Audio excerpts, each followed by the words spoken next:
Olá pessoal, tudo bem? Mais uma vez com vocês aqui, professor Renato Baggio, para mais uma edição nossa do nosso inglês que cai na prova, hoje novamente atendendo a pedidos, tá? Bem bacana, tenho recebido muitos pedidos, você sabe que 2018...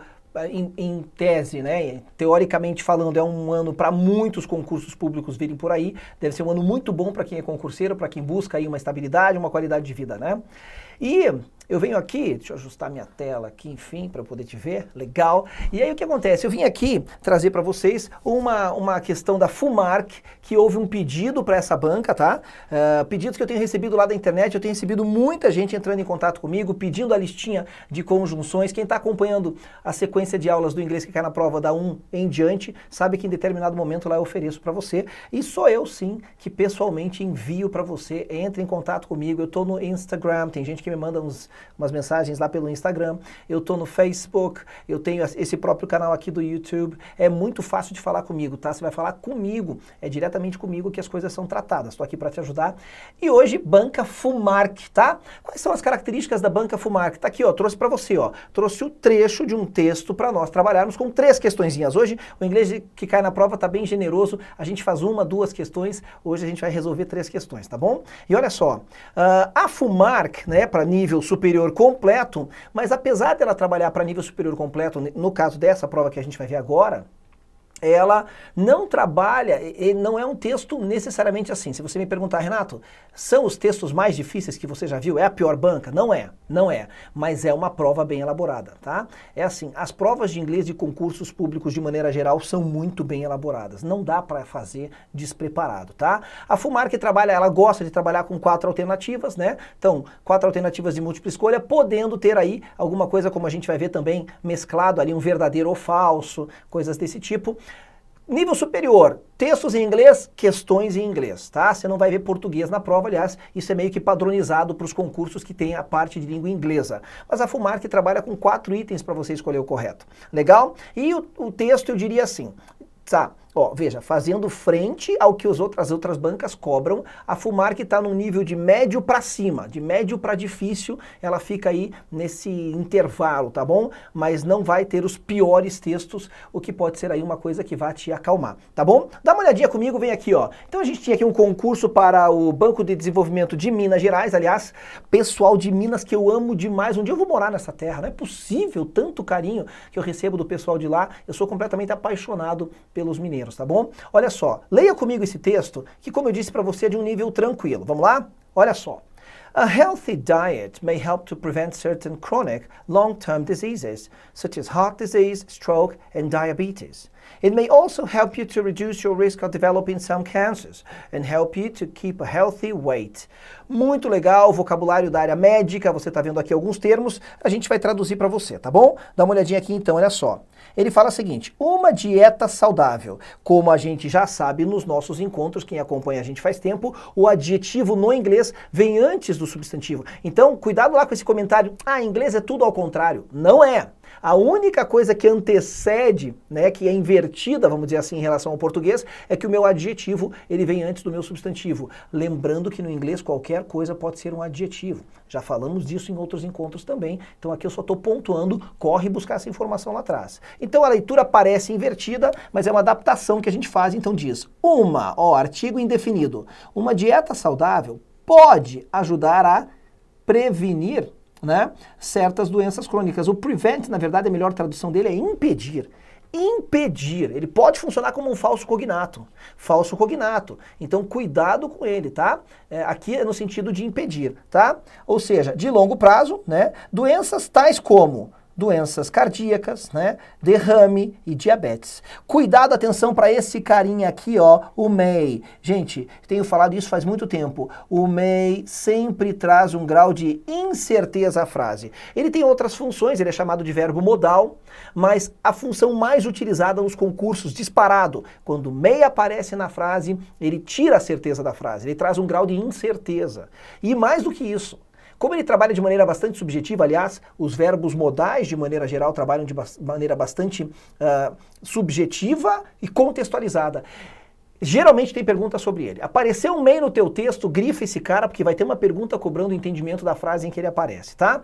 Aí ele diz o seguinte, ó, it may also, olha aqui de novo ele, também pode ajudar a reduzir o seu risco de desenvolver alguns cânceres e ajudar você a manter um peso saudável. Note que interessante a estrutura aqui, ó, que muitos ainda, vale a pena a gente ressaltar, muita gente acha que tudo que tem NG no inglês tudo que tem NG é gerúndio. ING é algo que está acontecendo. Por exemplo, studying é estudando, né? Sleeping é dormindo. Nada disso, hein? Nada disso. A gente tem um macete aqui, macete super bom que diz o seguinte, complete a frase com o que vier na sua cabeça.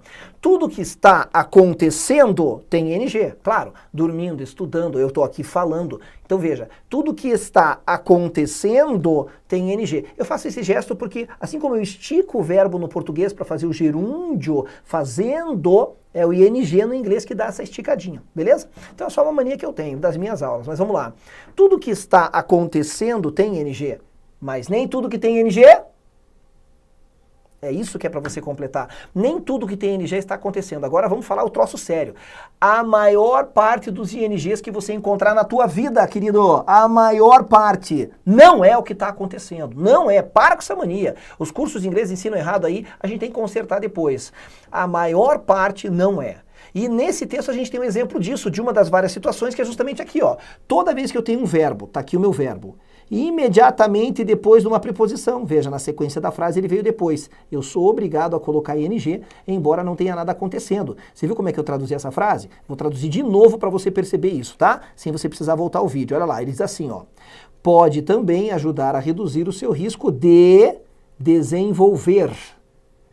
É gerúndio com sentido de infinitivo, que no inglês a gente chama gerund with infinitive meaning. É isso, é a mesma coisa, tá? E ele diz o seguinte, ó, então, com o risco de você desenvolver alguns cânceres e ajudar você a manter um peso, adjetivo veio na frente, saudável. Ele continua dizendo assim no texto, your body needs energy to work normally and keep you alive.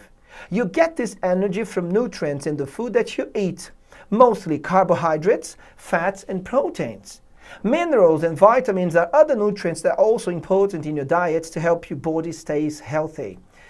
It's important to get the right balance between different nutrients to get maximum health benefits. Your diet should contain fruit from each of the following food groups. Olha que texto bacana, com vocabulário razoavelmente tranquilo, vários cognatos verdadeiros, que são palavras que são aquilo que parecem.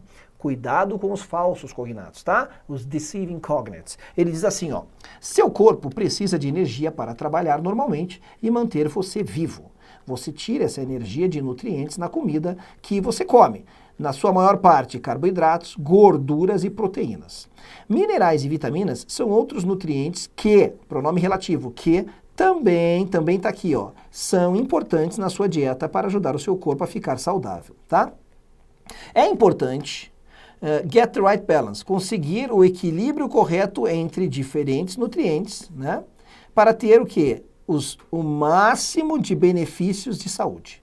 Sua dieta deve conter comida dos seguintes grupos alimentares, tá? E olha só, aqui ele fala should, e muita gente sabe a tradução de should como sendo o verbo deveria. Não, professor, should é o verbo deveria, usado para dar conselho para alguém. Você deveria estudar mais. You should study more. Para com isso. Para com essa visão restrita do idioma. Sim, should significa deveria, mas não significa só isso.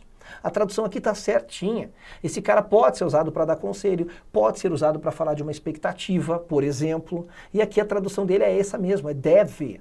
Então, tá tudo ok aqui, eu tô tendo esse cuidado com você, tá bom, queridão? Agora vamos lá, ó. Ele fala então dos seguintes grupos, né? A sua dieta deve conter comida de cada um dos seguintes grupos alimentares. Starchy foods, such as bread, rice, potatoes, pasta, etc. E pegou, professor. Eu não sei o que é starch, Bom, uma coisa você tem que se ligar. É o seguinte, ó. Vamos lá, vamos falar de dedução de vocabulário. Por exemplo, eu sei que algumas palavras para serem adjetivadas terminam em Y. Quer ver? O nosso texto traz a palavra health, mas ele também traz a palavra healthy. Tá, então vamos lá, devagar, ó. Escrevi tudo torto, né? Vamos arrumar isso aqui para você. Healthy. Olha só, health é a palavra saúde. Quando eu coloco esse Y no fim, eu estou adjetivando a minha palavra, transformando ela no adjetivo que vira a palavra saudável. Ora, então, é claro que existem certos padrões na língua e de posse de um conhecimento como esse, eu posso deduzir então que se o texto me traz a palavra start, talvez se eu tirar o Y, eu vou chegar no meu substantivo. É verdade. Agora vamos lá. Professor, não sei o que é. Uma coisa que todo candidato tem que ter é a capacidade de dedução de vocabulário a partir do contexto. Vamos lá, ele está falando de grupos alimentares, todos nós temos alguma noção sobre nutrição, mesmo que seja num nível muito básico, né, do dia a dia, mas a gente sabe quando está comendo bem, quando está comendo mal, quando está comendo certo, quando está comendo errado. E olha o grupo alimentar que ele está falando aqui, ó. Eu não sei o que é start, suponha, né? Suponha, eu não sei, vou deduzir. Ele fala de foods. Foods aqui são tipos de alimentos. Ah, a palavra food não tem plural. Isso é coisa de quem não sabe inglês. Professor que sabe inglês sabe que a palavra food pode ter o plural, mas daí ela não é o plural de comida, comidas. Ela tá designando daí tipos de comida. Legal, né? Puxa, você tem que ver uma aula minha de plural que a gente fala dessas coisas, amplia o teu horizonte, a tua possibilidade de dedução de vocabulário, tua capacidade léxica explode, tá? Então vamos lá. É o seguinte, ele está falando aqui de pão, de arroz, de batata, de massa. Pasta é massa. O que todos esses alimentos têm em comum, gente? Todos esses alimentos têm em comum o quê? Amido. Então veja, starchy foods são tipos de alimentos ricos em amido. Certo? E você tem que ter isso. Tem um nome lá no português, eu nem lembro direito qual é o nome técnico no português, mas são alimentos ricos em amidos, tá bom? Ricos em amido. Legal, né? Aí ele fala de fruta e vegetais, cuidado com a pronúncia dessa palavra aqui, que a gente não fala o som do I, tá? É fruit mesmo, tá? Vegetables. Leite e dairy foods. Espera aí, você já tá na categoria do leite, então o que seriam esses tipos de alimentos aqui, dairy? Gente, dairy é tudo que é derivado do leite. Então, como se esse item estivesse dizendo leite e os seus derivados. E alimentos proteicos, né, com proteína, que incluem, ó, eles incluem carne, peixe, ovos e outras fontes não derivadas do leite de proteína, que inclui, por exemplo, nuts, que são nozes, tofu, que é aquele queijinho japonês, feijão e pulses. Bom, a palavra pulses, ela tem, na verdade, um sentido bastante amplo. Se você olhar só pulse no dicionário, você vai ver lá a palavra pulso. Mas não é isso, aqui está falando de alimento. Pulse, gente, olha que pedreira. Então, a fumar que às vezes dá uma pegadinha. É um texto razoavelmente tranquilo, uma outra palavrinha pegada. São as leguminosas. Pulses, leguminosas, tá bom? E aí ele diz assim, ele continua o texto dizendo: Fatty and sugary foods are the fifth group that you eat. However, only a small amount of what you eat should be made up from fatty and sugary foods. In addition to the above, plenty of fiber and water in your diet is also important for your health. As a general rule, starchy foods and fruit and vegetables should provide the bulk of most of your meals. Quem é ligado aí em fisiculturismo e tal e treinar sabe que bulk é quando o cara faz uma dieta para ganho de massa. Ele vai ficar com um aspecto menos definido, mas é ganho de massa. Vai ter a ver com isso aqui? Vai ter a ver sim. Dá uma olhadinha aqui, ó. Então ele fala o seguinte, ó. Ele fala comidas, alimentos gordurosos e açucarados e doces. Sugary e fatty são adjetivos da palavra fat, que significa ou a palavra obeso ou a palavra gordura, gordura mesmo, localizada. E sugar, que é açúcar. Eu com o nosso Yzinho que eu havia comentado aqui, né, ó, eu fiz o quê? Eu adjetivei cada uma dessas palavras. Eu adjetivei a palavra fat, eu adjetivei a palavra sugar. Olha quanto conhecimento no encontro desse aqui. Você perceber que um Y está adjetivando uma palavra, aumenta o seu potencial de dedução de vocabulário, tá? Ele diz o seguinte aqui, ó. Então, alimentos gordurosos e doces, é isso que ele está dizendo aqui, né? Então, alimentos gordurosos e doces são o quinto grupo que você deve comer, né? Que você come, na verdade, não que você deve, que você come. Entretanto, somente uma pequena quantidade do que você come, né? What you eat, deve ser feito de alimentos gordurosos e doces. Somente, ele fala, uma pequena quantidade. Não é novidade que o açúcar faz muito mal para o organismo, afetando principalmente o nosso sistema imunológico. Aí ele diz assim, ó, além disso que está acima, isso aqui em cima que ele acabou de falar, então além do citado, acho que a melhor tradução seria, além do citado acima, muita fibra e água na sua dieta também é importante para a sua saúde. como uma regra geral. As significa como. É uma palavrinha que a gente vem encontrando ela durante todos os nossos programas do inglês que cai na prova, e você sabe das possíveis traduções dela. As pode significar como, já que, porque, à medida que, assim que, e vai embora, tá? Então aqui eu traduzo como. As a general rule, como uma regra geral, alimentos com amido e frutas e vegetais devem fornecer the bulk of most of your meals. Peraí, the bulk aqui? A massa da maior parte das suas refeições? Não, é que ele usou a palavra bulk num outro sentido, mais informal, para dizer que esses alimentos devem fornecer a maior parte, devem compor a maior parte. Dá uma olhada aqui, ó. Cadê? Ó, dá uma olhada aqui, ó. Devem fornecer a maior parte das suas refeições. Essa é a ideia da expressão the bulk of most of your meals. Deve compor a maior parte das suas refeições. Legal, né? Frutas, vegetais e alguns alimentos contendo ali amido por questão de ingestão de carboidrato, certo? Legal. E aí já vem as nossas questõezinhas aqui. O nosso texto, ele acaba por aqui. E a gente tem olha, esse é um dos textos da banca FUMARC que compunha essa prova, tá? Escreva verdadeiro ou falso. Então, tá vendo? Ela adaptou, ainda assim tem que escolher entre 4 itens, uma questão de verdadeiro ou falso para você. A FUMARC gosta de 4 itenzinhos, tudo em inglês, porque é uma prova aqui para nível superior. Vamos ler? If someone has a healthy diet, olha, indiretamente, então veja por que eu gosto da FUMARC, tá? Ela tá te cobrando um conhecimento inserido dentro do enunciado. Então veja, ela não te cobrou if clauses. If é a palavrinha se, que indica uma condição, né? Se chover eu não irei à praia. Se é uma condição. Veja, apesar dela não ter cobrado de maneira explícita o uso das frases condicionais, ela cobrou o entendimento das frases condicionais no enunciado do exercício. A FUMARC gosta de fazer isso. Então, eu não preciso estudar gramática? Precisa. Para o entendimento dos itens e, claro, evidentemente, para o entendimento do próprio texto. Gramática aplicada à interpretação do texto. Legal? Então, isso é uma coisa muito inteligente, daí essa apreciação que eu tenho pela banca FUMARC, tá bom? Se alguém tem uma dieta saudável, it is likely, é provável para esta pessoa a quê? Gente, olha a palavra it is likely. Já falamos disso em outros encontros, vamos repetir. Todo mundo sabe que like é gostar. Todo mundo, está nas redes sociais. Nem todo mundo sabe que like significa como, num sentido comparativo. Eu sou como meu pai, eu sou como minha mãe. Então o que acontece? E esse like, de não ser o verbo gostar, mas ser um comparativo, ele gera a palavra likely. Olha que bacana.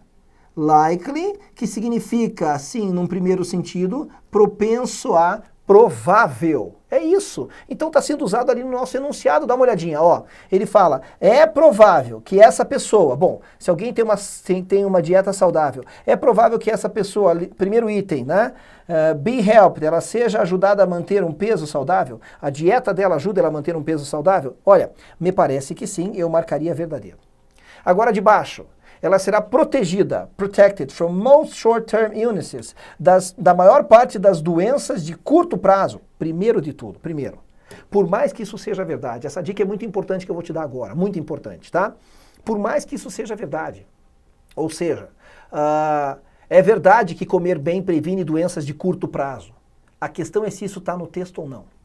Na prova de inglês, só vale a verdade do texto. Só vale aquilo que está no texto. Não, mas eu sou nutricionista, eu sei que... Gente, a gente tem conhecimento sobre uma série de coisas. Aliás, a informação está disponível. Mas quando o cara lança a mão de perguntas num concurso público, ele quer saber se você entendeu o que o texto está dizendo. Portanto, vale a verdade do texto. É uma interpretação não tão interpretativa. Tu não pode deduzir, concluir, nem inferir nada. Tu tem que depreender a informação do texto como se você estivesse decodificando o texto. Enfim, mostrar para o examinador, está escrito numa outra língua que não é a minha e eu entendo o que está escrito e consigo responder perguntas acerca disso, da informação do texto. Então só vale a verdade do texto. Será que esse nosso texto aqui falou sobre coisas de curto prazo? Bom, aí fica fácil de você identificar que aqui ele fala entre parênteses de longo prazo. Então aqui já caracteriza um erro, tá certo? Ah, mas de longo prazo, de curto prazo é verdade também. Não citou no texto. E o nosso macete é muito simples. Aquilo que não está no texto é falso. Não, mas eu sei que na vida real, aquilo que não está no texto é falso. Leva isso com você, que é um presente inestimável que eu estou dando para você. Portanto, o segundo item vamos dar uma olhadinha, é falso. Bom, que começa com TF, eu não preciso nem resolver o terceiro. Eu já venho para minhas alternativas de maneira inteligente e eu já consigo descartar as opções. Então só pode ser realmente a letra A. É isso aí, achamos a correta, que é a única que começa com TF, verdadeiro ou falso. Legal? Esse item serviria para você fazer uma verificação, né? E agora a gente pode ir para a nossa próxima questãozinha que diz assim, ó. A forma correta da voz passiva para essa frase. Your body needs energy to work normally and keep you alive. Gente, voz passiva, caraca, eu vou te dar uma aula de voz passiva agora, com um exemplo, usando 3 dedos, 3 regras e uma frase com 3 palavras. 3, que é o que eu faço. Só que, claro, no meu curso completo, eu falo lá dos casos especiais e tudo mais. Vem comigo. Olha só, em português. Ó, ele escreve livros. Pegou? Ele escreve livros. Beleza? Fácil de decorar, né? Ele, sujeito, escreve, verbo, livros. Ele escreve livros. Tá bom. Sempre que eu quero fazer uma frase na voz passiva nada mais é do que você inverter os elementos da frase. Basicamente, o sujeito com o objeto. Ou seja, quem faz a ação da frase está na frente. Ele faz a ação. O que ele faz? Escreve. Escreve o quê? Livros. Quem faz a ação vai trocar de lugar com quem sofre a ação. Quem sofre a ação de ser escrito aqui? Livros. Então eles vão simplesmente inverter a posição. E essa inversão acontece sempre em cima do meu verbo principal, ó, escreve. Então vamos lá, ele escreve livros. Travei meu verbo principal aqui e giro a frase. Quem veio para frente? Livros. E aí a minha frase vai ficar livros escritos. A partir disso eu consigo deduzir 3 regras importantes que vão nortear como eu faço uma frase na voz passiva. Como é que eu transformo algo para voz passiva? Primeira coisa que eu fiz, ele escreve livros. Foi identificar o verbo principal e a partir dele eu faço o quê? Quem está atrás vem para frente. Usando o linguajar mais simples, menos técnico possível, o objeto da frase, veja, o objeto não é necessariamente uma coisa, tá? É quem sofre a ação do verbo. O objeto passa para frente. Só vou fazer isso então. Ó, o objeto passa para frente. Vamos usar um linguajar bem simples, beleza. Segunda regra, são 3. Minha frase só tem 3 palavras, com 3 regras e com 3 dedos você resolve isso pro resto da vida. Ele escreve livros, beleza. Aí achei aqui o verbo principal, inverti. Livros são escritos. Olha que estranho. Escrito rima com concluído, que é passado particípio. Mas meu verbo estava no presente. Ele escreve livros. Como assim escrito? Pois é, não importa se a frase está no presente, passado ou futuro, o verbo principal, que é aquele sobre o qual aqui a frase girou, sempre vai para o passado particípio. Quer ver? Ele escreve livros. Livros são escritos. Ele escreverá, futuro, livros. Livros serão escritos. Passado, ele escreveu livros. Livros foram escritos. Fica sempre escrito. Então, é uma outra regra. O verbo principal sempre vai para o passado particípio, que é chamado popularmente de terceira forma dos verbos. Eu vou chamar aqui de terceira coluna, tá? Vou deixar só o terceiro aqui. E a terceira regrinha, você notou que quando eu girei meus dedos aqui, eu coloquei um verbo que não existia? Olha lá, olha lá. Ele escreve livros. Só tem um verbo, escreve, escreve, escreve, escreve, escreve. Mas eu coloquei um verbo que não existia, ó. Livros são escritos. Esse são nada mais é do que o famoso verbo ser ou estar do inglês, que é o verbo to be. É isso. Então eu acrescento, sinalzinho de mais, o verbo to be, e para manter a mensagem da frase, porque voz passiva na verdade consiste no quê? Em você manter a mensagem da frase, eu faço o quê? Eu me atrapalhei aqui agora porque a minha caneta falhou. Não faça isso comigo, canetinha. Vamos lá. Falhou aqui o equipamento. Vamos ver se a gente consegue resolver. Daí eu tô falando aqui com você e pifou minha caneta. Bom, vamos fazer o seguinte, eu vou continuar falando aqui, tá? Para ver se ela volta rapidinho, senão nós teremos que fazer uma emenda na nossa aula. Bom, o verbo to be, ele se mantém no mesmo tempo verbal justamente porque para que eu possa manter a mensagem da frase. Se a minha frase está no presente, quando eu inverto a frase continua no presente, o verbo to be no presente, beleza? Vamos dar uma olhadinha então como é que fica aqui nossas questões, ó. A forma correta da voz passiva, como é que vai ficar? Bom, vamos ver. Essa caneta realmente me deixou na mão de uma vez, mas não tem problema. Olha lá. Your body needs energy. Achei o verbo, que é esse needs. Se eu achei esse verbo que é o needs, é ele que vai ser onde a frase vai girar em cima dele. Ou seja, o que está depois do needs passa para frente, de acordo com esse macetinho que eu te passei. Então, olha lá, agora ficou fácil. Your body needs energy. Vai ser o quê? Energy é necessária. A minha frase está no presente, então ela vai continuar no presente, e a alternativa que apresenta o verbo to be no presente é justamente a letra B. Energia é necessária. Energy is needed by your body to work normally and keep you alive. Então veja, realmente é correta a letra B, e agora eu te passei uma regrinha aí, ó, que com 3 dedos, essas 3 regrinhas, tu consegue passar qualquer frase da voz ativa para a voz passiva. E, para finalizar, nosso tempo já está estourado. Os concursos públicos andam cobrando isso. A FUMARC vem em sintonia com o que é a tendência para a língua inglesa nesse ano. Gramática, juntamente com interpretação de texto, e isso cobrado nos exercícios, tá bom? Então não tem novidade alguma, precisou de mim, sabe, não entrar em contato comigo, mas não caia na besteira de que achar que não, é só ler texto. Você tem que conhecer agora os aspectos gramaticais. Isso já vem acontecendo e vai ficar muito forte nesse ano, tá? Eu tenho acompanhado bem essa tendência, a gramática veio para ficar. A gente tem que saber dar nome, assim como no português, dar nome aos bois, dar o nome das estruturas, saber o que é um pronome relativo, saber o que é um verbo transitivo e intransitivo no inglês também. E eu tô aqui para te ajudar, relaxa, não há por que se desesperar. Vejo você no nosso próximo programa. I see you. Bye.